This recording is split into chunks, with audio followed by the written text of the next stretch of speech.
we're talking about things that have to be done once a strategy is put in place. We've been talking about our retirement income ladder approach. And the retirement income ladder deals with setting up a game plan for spending your retirement assets and preserving them and creating a hedge against inflation. Now, in addition to managing the threats like inflation or investment risk or overspending, there are also other things that can take our money away. And our retirement income approach deals with the inflation, the investment risk, and the overspending. What are some of the other things, Steve, that can take money away in the retirement years? Yeah, Bill, some of the things that can take your money away that sometimes people don't think about are things such as lawsuits, medical expenses, or Uncle Sam, overtaxation. And these things are very real, and as part of your retirement, if you don't deal with these, they can really hurt you. So, we've been talking about this retirement income approach, Steve. When you and I sit down with people and we do this planning, in addition to focusing on the inflation, the investment risk, and the overspending, we also focus on how do we protect from these other areas.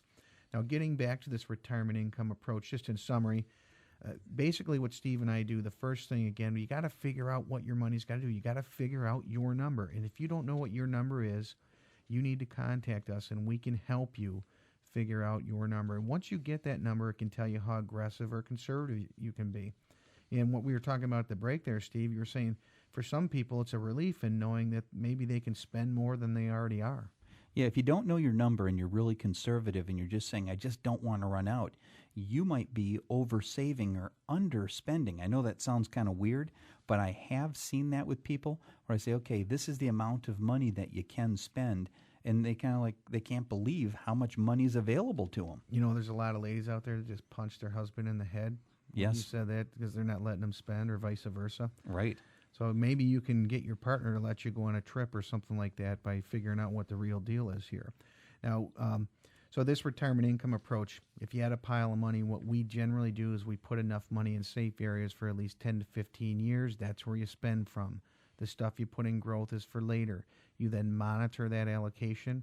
When the markets are doing great things, that's when you got to take some of those profits and reload your fixed income. Buy more years of safety. The markets are doing bad things.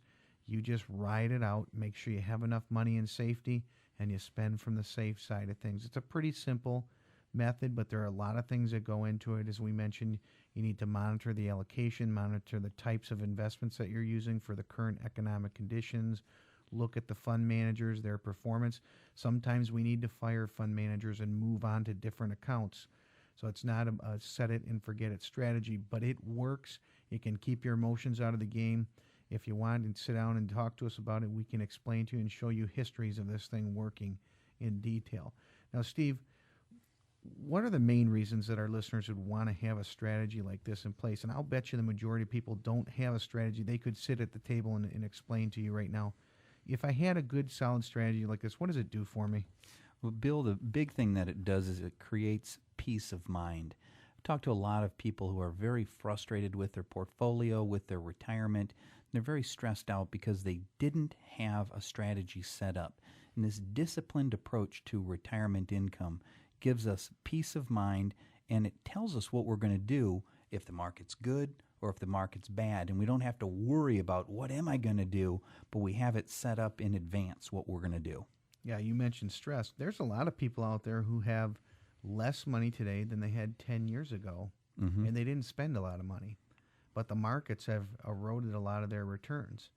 So, you don't want that to happen. We've had a lost decade. If this happens again, what will you do? But you said the peace of mind, very important.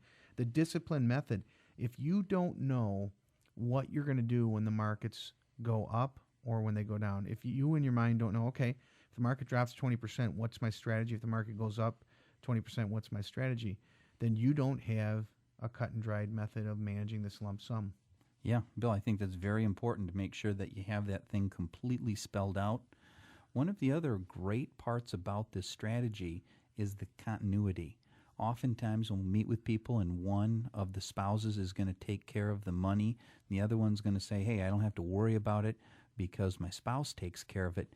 And almost invariably, the one that passes away first is the one that's dealing with all the stress associated with the money side. Yeah, I found the people who don't worry, they live longer. Right. And we've seen situations where you have, one of the partners is really in detail managing the money, and something happens to them. They might not die. They might have a stroke or something like that. They're incapacitated. And what happens, it's kind of like having a company where the vice president never shows up to a board meeting and doesn't know what the plan of the company is, what the future holds for the company. So your partner can get involved in this, who might be the non-investment minded partner. Mm-hmm. And Steve, you and I had, I think, 5 clients in my book of business pass away last year. Guys, unfortunately, they were all men. Mm-hmm. And in many cases, the spouse really didn't have a great knowledge of the investment world, and they weren't really interested in it. And when they came in for the reviews after the funeral and things like that, and we sat down with the survivor and maybe 1 or 2 of their children, and the first question inevitably is, what do we do now? Mm-hmm. And what we normally will do in that situation is we move the deceased spouse's IRAs and accounts over into the survivor's name, and we keep the same strategy in place. And a lot of times the kids come in, they're kind of dumbfounded with this. Look, that's all we're going to do right now? Yeah, here's the game plan we've been using for years. Mm-hmm. And what we're going to do is take mom or dad's accounts, shift them over into the survivor's names, and keep the same strategy moving forward, re-explain the strategy, move on with life. And the worst thing, that's a worse time for someone to be making major decisions on their finances is in the event of the loss of a spouse. Yeah, Bill, one of the other benefits that we have is that it gives us a predictable spending, and we have an idea of what the future looks like for us. So we get a little bit of relief in saying, okay, I've got a feeling for this is what the future is going to look like for us. Yeah, and if you don't know, like we talked about knowing your number, I can't tell you how many times we've seen people who are relieved when they find out that they're actually in a better position than they thought. And many people, they just don't know. Right. By not knowing, oftentimes people will do, they'll actually be super, super conservative, and they'll want to hoard all their money. And on occasion, I can't tell you how many times I've met with people that feel like everything's going great, and they're really financially about to fall off a cliff because they're just overspending. Securities and advisory services offered through National Planning Corporation, NPC. Member FINRA SIPC. A registered investment advisor. Financial independence and NPC are separate and unrelated companies. Discussions are presented for informational purposes only and should not be construed as recommendations or advice.